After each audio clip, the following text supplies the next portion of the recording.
Good morning, good afternoon, good evening, good people. My name is Martini Moragewa Moreidi, and today I'm coming to you all to read a story.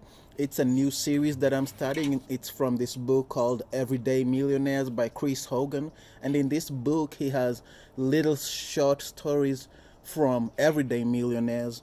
And over the course of the maybe next month or so, I'm going to attempt to read all of them. And hopefully, you can identify with some of these millionaires and help you if you're trying to be a millionaire, help you if you're trying to get more money, save that money, whatever you're trying to do with money. Hopefully, it'll help you reach your goals. Thank you. Rob grew up on a farm in Western Canada. His father was a professional farmer who raised dairy and grew produce. Wait a minute. Am I saying a millionaire had parents who were simple farmers? That's right. In fact, you're going to see that several of the millionaires featured in this book come from farm backgrounds. Of all the millionaires that participated in our research, we found that the most common occupation of their parents was sales, farming, engineering, small business ownership, and accounting. Notice titles like Vice President of Global Operations or Chief Executive Officer aren't in that list. You'll see later that most everyday millionaires, along with their parents, never had job titles like that themselves. But let's get back to Rob. With a wife and 6 children to provide for, his father was a hard worker, and he expected his kids to work hard too. The family had always had enough, Rob recalls, but they never had extra.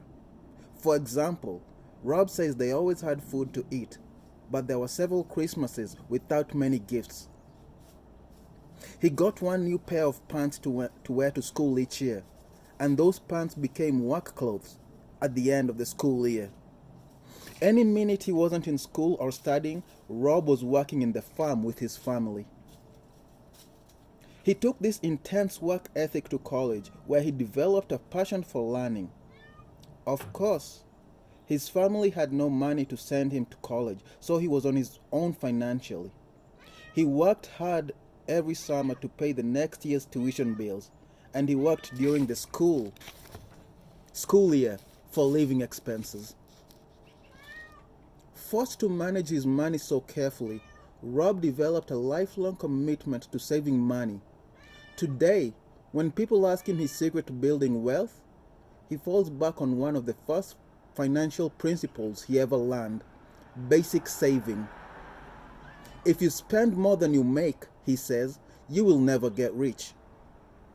According to Rob, it's just as important to get a good education. Rob didn't let his poor farm background keep him from pursuing a degree. In fact, his passion for learning ultimately led him to complete several, including a law degree. From that point, Rob enjoyed a long career practicing law and teaching in local colleges. Despite a good income as an attorney, Rob and his wife always prioritized saving and never spent money foolishly. He kept his cars an unusually long time and driving his last one for more than 20 years. Before any purchase, Rob has always asked himself, do I really need this? If the answer is no, he doesn't buy it. That kind of financial discipline has enabled Rob to amass a fortune of more than $3.5 million throughout his working life. This is something he thinks anyone can do if they set their minds to it and avoid the two sins that he says steal people's wealth building potential: trying to keep up with their neighbors and waiting till too late to start saving for retirement. I never excused my spending by saying, I'm only young once, he explains. Instead, I said, I'm only going to be old once, and I want to enjoy it. Throughout his career, Rob built his wealth through simple, commonly available investments. He took advantage of his company's investing plan as soon as it became available, and he put the rest of his investing dollars into retirement plans and mutual funds. He never received an inheritance either. Every dollar of his fortune is the result of his own hard work, careful planning, and financial discipline. That's a recipe, he says, anyone can use to become a millionaire. Thank you for watching. Adios. I hope you all have a good Tuesday. If you're watching this today on Tuesday, otherwise, whatever day it is, I hope you have a great one. I have to go keep drinking my tea. It's chilly. It's a chilly day. Adios.